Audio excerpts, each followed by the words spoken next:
हाँ बच्चों, मैं आकाश आज आपको पढ़ने की कुछ गाइडलाइंस और बताने की कोशिश करूँगा कि आप ठीक से पढ़ पाएँ और अपनी प्रिपरेशन बहुत ज़बरदस्त कर पाएँ। ठीक बच्चों? अच्छा, तू भाई कितने में पढ़ रहा है? कितने में पढ़ रहा है?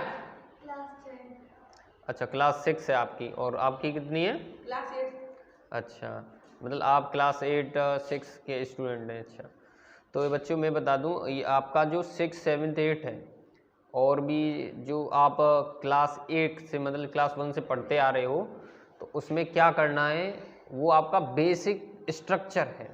क्या है? बेसिक। मतलब जैसे पेड़ होता है ना, पेड़, तो पेड़ की जो जड़ होती है, तो पेड़ की जड़ जितनी मजबूत होगी, पेड़ उतना ही कैसा होगा? मजबूत। मतलब अरे घर बनाया जाता है, जब घर में नींव रखी जाती है, तो नींव जितनी मजबूत होती है तो घर उस पर उतना ही मजबूत बनता है कि नहीं? अच्छा, अगर 6 7 8 आप ठीक ठाक से बढ़िया तरीक़ा से पढ़ ले होंगे तो आप 9 10th 11th 12th में बड़ी आसानी से उसे क्रॉस कर सकते हैं। अच्छा, 10th में क्या होता है? 10th में जो सिलेबस होता है आपका, वो 12th की अपेक्षा डिफरेंट है। थोड़ा बहुत का काफ़ी ज़्यादा डिफरेंट है। लेकिन ये भी बता दें हम आपको कि 9th का सिलेबस और 10th का सिलेबस दोनों लगभग कैसे इक्वल है ना? अच्छा, 9th में जो चैप्टर्स हैं वही कुछ चैप्टर्स 10th में आपके। 9th में जो चैप्टर्स हैं वही चैप्टर्स कुछ क्या हैं 10th में मिलते जुलते। अगर 9th में जो चैप्टर हैं, 9th में जो चैप्टर और उनका आपने रिवीजन या बढ़िया तरीक़ा से एकदम बेस्ट तरीक़ा से पढ़ लिया तो 10th में आपको कोई दिक्कत नहीं होगी, है ना? अच्छा, ऐसे ही 11th और 12th में चलता है। 11th का जो आपने पढ़ लिया बहुत बढ़िया तरीक़ा से, बेस्ट तरीक़ा से, तो आपको 12th में कोई समस्या नहीं आती और नॉर्मली आपकी बेस्ट परसेंटेज बनती है 10th और 12th एग्जामिनेशन में। अच्छा, क्या होता है पढ़ने का स्ट्रक्चर? क्या है बेसिक स्ट्रक्चर? क्या है पढ़ने का? तो आपका लॉकडाउन है और चल रहा था, अभी क्लास चालू हुई है, अभी 9th 10th की 11th 12th की और आगे भी। तो 8 तक मतलब क्लास 8 तक कोई भी क्लास नहीं है। ऐसा ही है क्या? अच्छा, 9th और 10th है, तो 9th 10th में और 11th 12th में तो बच्चों की पढ़ाई चल रही है। लेकिन आपको 9 10 का चल रहा है, उनका एग्ज़ाम है, जो बोर्ड के एग्ज़ाम होते हैं 10th के और 12th की, यूपी बोर्ड बच्चों वाले, ये यूपी बोर्ड वाले बच्चों के और सीबीएस वालों के जनवरी फरवरी में लगभग, और आपके यूपी बोर्ड वालों के कब हैं? अप्रैल में, अप्रैल के लगभग अप्रॉक्स। अच्छा, ये भी बता दूं मैं आपको कि आपको किस प्रकार पढ़ना है। तो देखो बच्चों, इसका एक साइंटिफिक रीज़न भी है और प्रामाणिक रूप से हम देखें भी तो हमारे शास्त्र भी यही कहते हैं। क्या? कि जो सुबह का टाइम होता है 4, कितना? 4 o'clock, सुबह 4 बजे। सुबह 4 बजे आपको जगना चाहिए। सुबह 4 से 8 तक, सुबह 4 से सुबह 8 तक इतना बेस्ट टाइम है ये। अगर आप रात में 4 घंटे कोई कार्य को करते हैं, हकीकत है, अगर रात में 4 घंटे में तुम अपना कार्य करते हैं, मैथ का समझ लो, तो वही कार्य तुम 2 घंटों में क्या कर लोगे? खत्म। कब? सुबह। जो बच्चे ऐसे भी हैं जो रात को पढ़ते हैं, काफ़ी अध्ययन करते हैं, रात को करीब 1 बजे 2 बजे सोते हैं, तो मैं उनसे राय देना चाहूँगा क्या? कि वो सुबह थोड़ा अपना कैसा निकालें टाइम, क्योंकि रात को वो लेट पढ़ेंगे तो सुबह उतना ही लेट जगेंगे, है क्या? तो रात में वही अपने हिसाब से टाइम क्या कर लें? अरेंज। हैं 4 बजे जाग के आप याद करो, लर्न करो जो भी आपका हार्ड टॉपिक है, और उसे लर्न कर जब हो जाए लर्न, तो आप हमें कमेंट बॉक्स में बताइए और हमको ये राय दीजिए क्या हमने सही बताया क्या। हमारे शास्त्र कहते हैं 4 बजे का जो मुहूर्त होता है वो ब्रह्मा मुहूर्त माना जाता है, और ब्रह्म मुहूर्त में जो याद किया है उनका, तो वो क्या होता है हमारी मेमोरी में ज़्यादा समय तक टिकता है।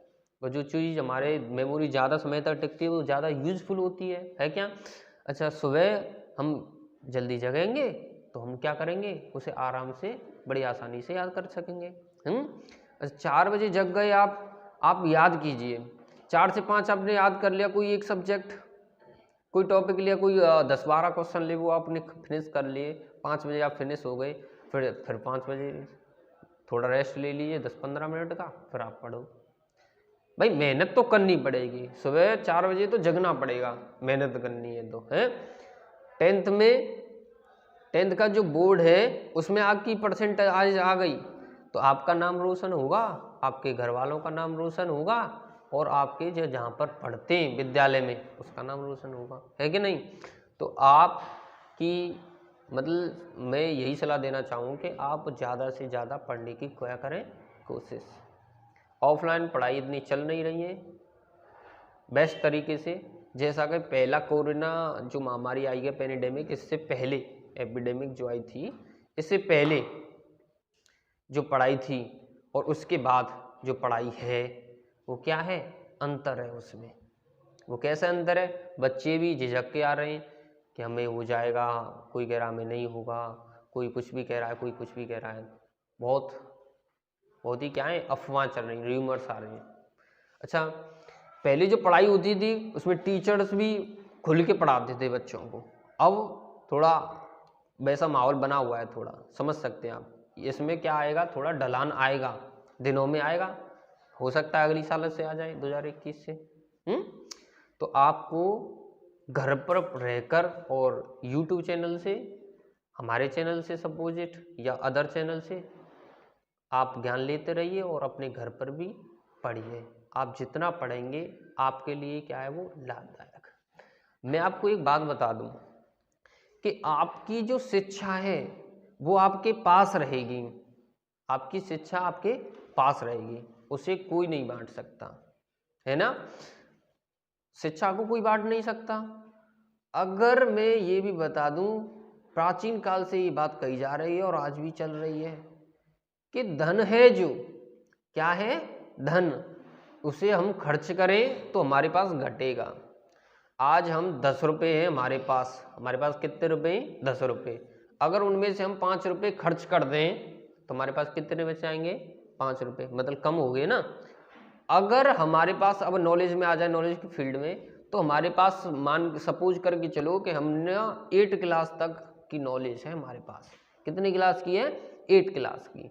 अब आपने पढ़ पढ़ के आप 9th में आ गए तो अब आपके पास नॉलेज के कितनी की क्लास की हो गई, 9 क्लास की, मतलब 8 क्रॉस कर गए ना, नहीं कर गए, है क्या। तो आपकी नॉलेज क्या हो गई, बढ़ गई, प्रोग्रेस हो गई। नॉलेज में क्या हो गया, प्रोग्रेस हो गई। तो यही कह रहा हूं मैं, नॉलेज हमेशा बढ़ती है, घटती नहीं, और धन हमेशा घटता है खर्च करने से, है ना। अब वो बात अलग है, अगर आप किसी चीज़ में इन्वेस्ट करते हैं तो उसका प्रॉफिट भी मिलता है तो बढ़ भी जाता है, लेकिन उसमें लॉस भी होता है, लेकिन वो टॉपिक अलग है। जो कहना चाह रहा हूँ वो समझो, है ना। बड़े बड़े जो महान लोग हैं, जो बड़े बड़े लीजेंड्स हैं, जो बड़े बड़े जो महान लोग हैं, उनकी सक्सेस के पीछे एक हिडन स्टोरी होती है, और वो स्टोरी इतनी महान होती है कि उससे हमें हमेशा क्या मिलती है, इंस्पायरेशन मिलती है, हमेशा प्रेरणा मिलती है हम लोगों को। तो बड़े बड़े महान लोगों की कहानियों को देखो, उन्हें समझो, उन्हें पढ़ो, उनसे थोड़ा क्या लो, इंस्पायरेशन लो, उनसे प्रेरणा लो, उनसे इंस्पायर होते रहिए, है क्या। जितने भी बड़े लोग हैं उनकी हमेशा उनकी सक्सेस के पीछे एक कहानी होती है। किसी लड़के ने APJ अब्दुल कलाम, जो हमारे देश के राष्ट्रपति थे, साइंटिस्ट थे, जो उनसे किसी बच्चे ने सवाल पूछा। क्या पूछा, सर आप इतने बड़े हैं, इतने महान वैज्ञानिक हैं, क्या मैं आपसे एक प्रश्न कर सकता हूँ। तो इतने महान थे वो हमारे देश के साइंटिस्ट, जो APJ अब्दुल कलाम थे, जो मिसाइल जो पहली उन्होंने बनाई थी, पहली भारत में। तो उनसे सवाल क्या गया, उनसे कहा बच्चे ने, किसी ने, स्टूडेंट ही था वो, कि सर आपने शादी क्यों नहीं की, है ना। तो सभी में साइलेंस पैदा हो गया, सब कैसे हो गए, साइलेंट हो गए एकदम, जब उसने यह सवाल किया। तो APJ अब्दुल कलाम ने थोड़ी देर बाद उससे कहा, बच्चे से, या फिर ऐसा समझ लो कि किसी इंटरव्यू में कहा गया, या फिर ऐसा समझ लो कि किस में कहा गया, प्रेस वाले ने, किसी ने पूछ लिया वो जवाब, समझ रही हो आप? तो क्या है, जब उन्होंने बताया कि मेरी जो सक्सेस है, मैं उसमें इतना लीन हो गया अपनी सक्सेस को पाने के लिए, या फिर ऐसे समझ लो कि भारत की सेवा करने में मैं इतना लीन हो गया कि मुझे पता ही नहीं चला कि मुझे शादी भी करनी है। तो आप भी अपनी सक्सेस को पाने के लिए इतना चूर्ण हो जाओ, उसमें इतना लीन हो जाओ कि आपको पता ही नहीं चले और किसी अन्य बेकार की फालतू बातों में, कि हमें और फालतू बातें भी करनी है, यहाँ वहाँ वैसे ही वेस्ट अपना टाइम बर्बाद करते हो।